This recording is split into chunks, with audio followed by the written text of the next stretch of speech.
there, and welcome to this video on using AgilePoint with Generative AI. In this video, we're going to show you how Generative AI can take a screenshot of a legacy application and turn it into a working business app on the AgilePoint platform in mere moments. So before we get started, let's take a look at the inspiration for our app. And as you're seeing on screen, I've taken a screenshot of a sales order application built in a competitive platform. As you're seeing here, the order date shows both the date and time of the order. There are a variety of drop-downs for order status, currency, freight terms and shipping, as well as text fields for delivery address, PO reference, and things of that nature. So what we're going to do is we're going to feed this to AgilePoint. AgilePoint will ingest and understand the image and will supply us with fields we can use for our app. So let's get started by navigating over to App Builder and adding an app. Now, as most of you are already aware, we can build process apps or data-centric apps. And for today, we're going to create a form-based application. I'm going to give my application a name and drop it into a category. Now, if you're new to AgilePoint, you may not yet be familiar with the concept of a widget form. A widget form is a form application that I build with the express purpose of hosting on a landing page. So since that doesn't apply to us, I'm going to go ahead and leave Not Required selected and select Create My Application using AI. Now, as you're seeing on screen, there are different ways that I can use AI to automatically assemble my application. There's Image, which we'll use today.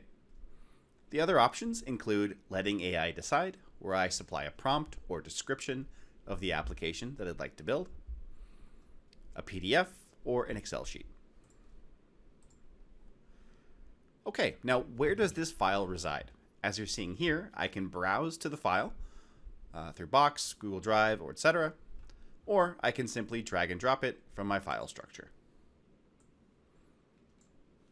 So now AgilePoint is going to ingest and understand the image and is going to supply us with potential fields that we'll use for our app.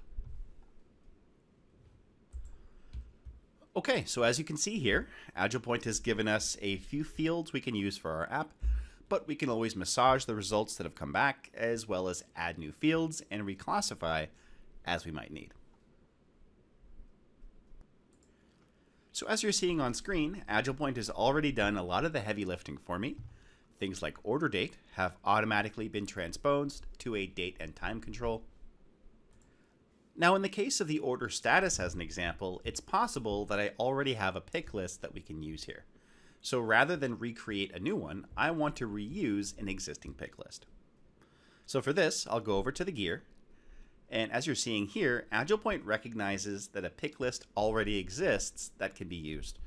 So it's asking me, do I want to configure the existing pick list? In which case, I'll say yes.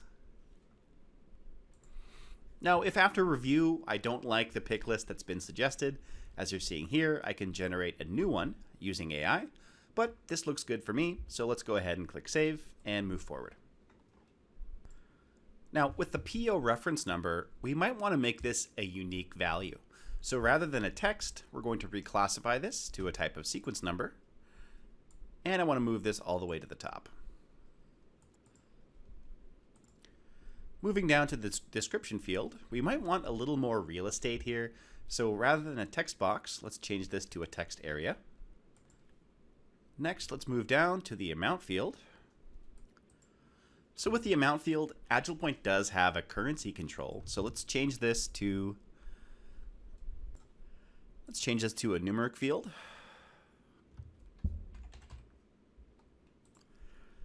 And reclassify this to type of currency. Okay, so moving down to the freight terms field. Again, I should have a pick list that I can reuse here. So going back to the gear, you're noticing a familiar prompt.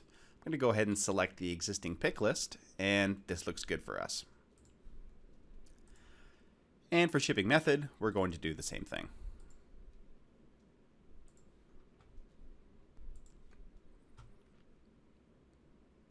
Okay, and for country, again, we should have an existing pick list.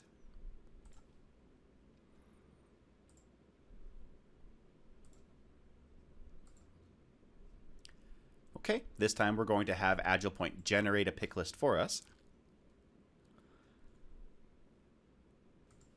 Okay, so as you can see here, AgilePoint has generated a pick list for us, which looks good. Okay, so now that we've recategorized and enhanced the fields that AgilePoint has suggested, down at the bottom here, you're seeing it suggests a 6-column layout. We can simplify that a little bit and just make it 2 columns. Okay, so now we're going to set up our entity. So I'm just going to give this a unique name here. And down below, you're seeing that the customer PO reference number has automatically been suggested as the primary key. Now this works in our case, but just note that we can always recategorize the primary key as needed. Okay, so AgilePoint is bringing us to a list of common application artifacts, things like connection strings to external systems, document repositories for any attached files, CSS, users, images, JavaScript.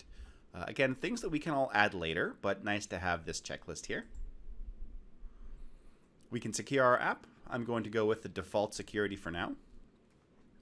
So what AgilePoint is doing now is assembling the application. So in just a second, we're going to be dropped into the UI builder where we can make some changes if needed, or simply go ahead and publish our app and start using it. Okay, so everything has been created for us. As you can see here, AgilePoint has created a new form where we can enter new records, an update form to make edits to existing records, multiple views for all orders, as well as recently created or recently modified orders, and a lookup for each of those views. So let's go ahead and click OK.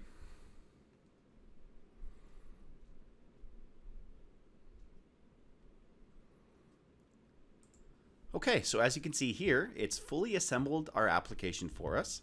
So let's go ahead and bring this up in preview mode to test the functionality. So as you can see here, all of the pick lists have been populated. We're not seeing a PO reference number here because this is being brought up in design mode. But again, as you're seeing, a date and time combo control. So by all accounts, everything is looking pretty good. So let's go ahead and close this, save and check it in, publish it, and we're ready to go.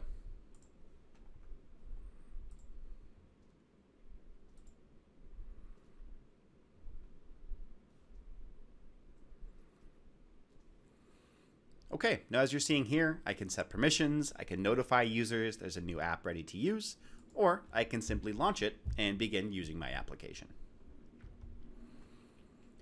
All right, so as we talked about earlier, different views for recently created, recently modified records, etc. And if I click the plus icon here, I can go ahead and add a new record to my sales order application. Okay, that concludes the generative AI for images content. Thank you so much for watching. Until next time.